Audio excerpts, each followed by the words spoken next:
Hello everyone, Mikey here. Welcome to the second lecture of the online series for the course Environmental Policy. In last week's class, you were given an introduction to the environmental policy realm and you got accustomed to some of the reasons why we need to have standardized environmental policies. For this week's class, we'll be looking into some of the major types of environmental issues around us and see what the current state of policies in those areas looks like. Please invest some time on reading as much as you can because I'll be giving you some reading based assignments starting next week, which will encourage you to reflect on the class topics and to relate the things you have learned in class with the environmental issues you come face to face at your given locality. One of the most common and serious environmental issue that we are currently facing is the pollution. Whether it be air pollution or water pollution or soil pollution, it all affects us in some way or the other. But what do we actually mean by pollution? Any contamination of the environment or resources due to introduction of a harmful or poisonous substance can be termed as pollution. This can either be due to natural processes such as volcanic eruptions or can be caused by human activities such as oil spill or inefficient solid waste disposal. And this negatively affects the society, sometimes causing short-term issues and sometimes long-term issues. Therefore, government relentlessly try to develop policies for reducing pollution. This can be done in several ways. For example, this can be by imposing additional tax to raise the price, or sometimes by providing subsidies for alternative options. Say, for example, instead of fossil fuel, try to encourage people to rely more on renewable energy sources such as solar power, and also by enforcing regulations to ban certain pollutants being used at the marketplace. This allows them to keep a check on the level of pollutants that are released back to the environment. Another way is by establishing pollution permits. So what it does that it creates a limit to which the companies are allowed to pollute, and also this can provide an incentive as the companies will be able to monetize the permits. Given the popularity of social media and web-based platforms, targeting initiatives to alter consumer behavior can also be seen as a possible strategy. But again, what about the drawbacks? What is stopping us from implementing these policies? As mentioned in our previous class, implementing environmental policies is no easy task. Let's take for instance the case of imposing taxes or regulation or even monetizing permit. There can be a lot of administrative difficulties and political resistance to these endeavors. And also, how can we measure effectively the pollution levels to assess its success rate?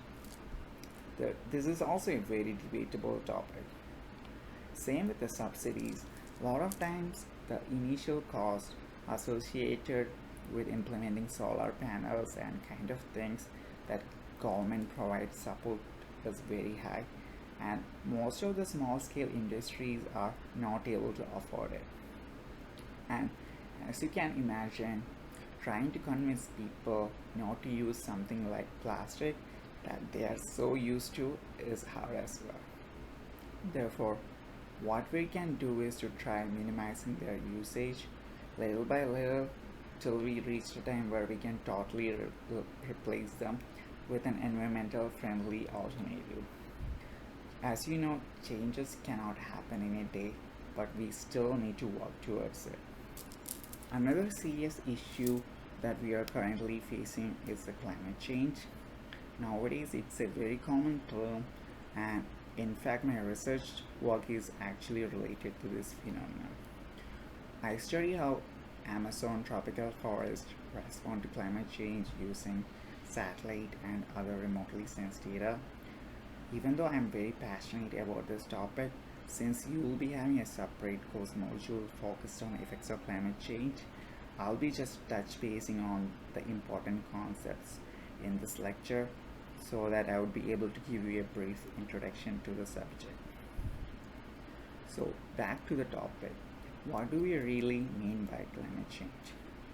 Hasn't the climate been changing all these years? If so, why is it considered as an environmental issue now? Maybe take a 30 seconds break to think about this.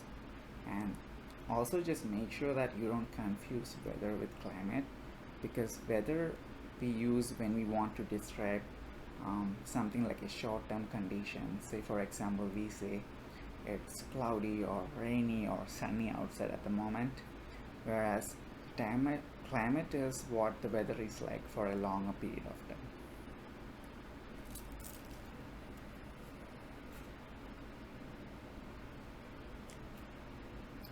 So back to the climate change definition. In simple terms, climate change can be defined as a change in the average conditions in a region over a long period of time. This is nowadays mostly tied to the global warming, which underscores the increasing temperature we have been experiencing in different parts of the world in the past decades. And why is there a need to educate people on this? Climate education is essential, especially among youngsters who are the leaders of tomorrow, as it helps them understand and address the impact of global warming and encourages them to make changes in their attitudes and behavior with respect to the changing climate trends. The UN Framework Convention on Climate Change, otherwise known as UNFCCC, can be considered as the primary or one of the primary organizations who is in charge of developing worldwide climate policies to mitigate climate change impacts and associated issues. It entered into force in 1994 and is committed to stabilizing greenhouse gas emissions globally. You might have also heard about the Paris Agreement that proposed a global framework to avoid dangerous climate change by limiting global warming to below 2 degrees by helping countries strengthen their ability to deal with the impacts of climate change. But again, it's not easy to implement these policies globally, as different nations will be having different priorities, and it's really hard to make everyone come into similar agreements. One simple example in this case can be the case of Amazon forest in Brazil. Even though it's in Brazil and the Brazilian government has to take measures to curb deforestation and carbon emissions, the forests are equally important to other countries of the world, and they should also be willing to support. And oftentimes different countries have contradicting opinions on who has to pay for the support. And just to remind you, like last time, I would be sending you slides separately, and you can just click on these links listed here and it will take you to the associated ratings. Next, we look into environmental degradation. So environmental degradation in short refers to any change or disturbance to the environment which leads to its deterioration, and it's oftentimes associated with rising human population. This can cause depletion to natural resources such as air, water, and soil, or lead to the destruction of ecosystems and wildlife habitats. And this can be very closely tied to the concept of climate change as well, as forest degradation and disturbances give rise to massive release of carbon dioxide to the atmosphere, which eventually contributes to global warming. So, what can we do to stop environmental degradation? We as people can contribute to this cause by following some simple practices like carrying our own reusable water bottles, by avoiding plastic bags and bottles as much as we can, or recycling them whenever it's possible, or by, say, minimizing the printing of documents, or even to try to adopt to more mobile or laptop learning habits. So there are multiple ways to do this thing, even by reducing the usage of water and electricity, or supporting local and environmental friendly products. So there are a lot of things that we can do, and the government also enforces laws to reduce plastic usage, to conserve biodiversity, and to limit forest degradation and avoid activities such as illegal logging that leads to environmental degradation. And nowadays, social awareness campaigns and afforestation initiatives are also very common. Next issue we will be looking at is the energy and resource depletion. All the environmental issues that we discussed are in fact interconnected, and by engaging in one, we would be addressing multiple facets of environmental crisis. Resource depletion usually occurs when the rate of usage of a particular freely available resource is more than what can be naturally replenished without any human interventions. For example, overexploitation of forest for timber. Among natural resources, non-renewable resources such as fossil fuels need to be used more carefully, as it takes a lot of years to regenerate. By engaging in these kind of activities, we are destroying the biodiversity as well, as a lot of animals and plants depend on the stability of these natural resources. Also, these activities such as excessive drilling of oil mines and land use change patterns cause a degradation of soil, which in turn makes it hard to grow crops and thereby results in increasing price of day-to-day commodities. Therefore, we need to address these issues at early stages with a long-term vision. So, what can we do to reduce the overexploitation of natural resources?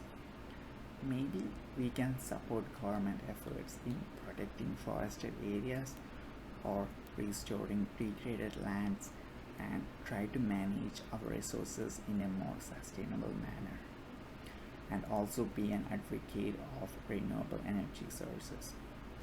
Similarly, depletion of energy resources also falls hand in hand with resource depletion. Can you think of some energy depleting behaviors that you can avoid to support this mission? Maybe take a 30-second break to think about it.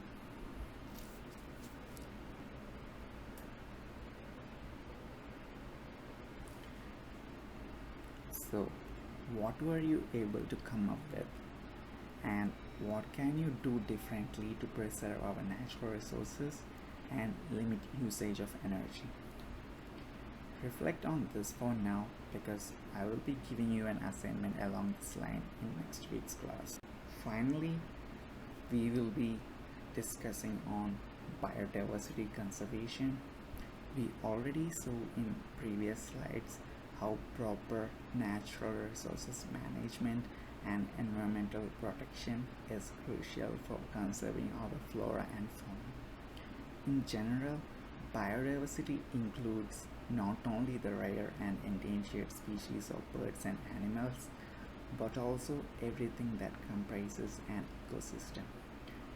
And the more diverse the ecosystem is, the better, as it will be more immune to natural disasters and diseases. A well-balanced ecosystem is very important for human survival as well. If we take the case of the coronavirus, they belong to the category of zoonotic diseases, and these kind of diseases have more probability to be found in areas near fragmented forest ecosystem, as here there is a high chance for human to get in contact with infected animal species. Also, we need to conserve the biodiversity as natural processes such as pollination, water purification, nutrient cycle kind of things are very important for human survival as well. Additionally, we rely on the ecosystems directly or indirectly for food, fuel, shelter, and medicine also to a level. So we cannot ignore this topic anymore. Some of the common threats to biodiversity include habitat loss and fragmentation, unsustainable resource use, pollution, population expansion, and ignorance, which caused overkilling and extinction of certain birds and marine animals, and global climate change.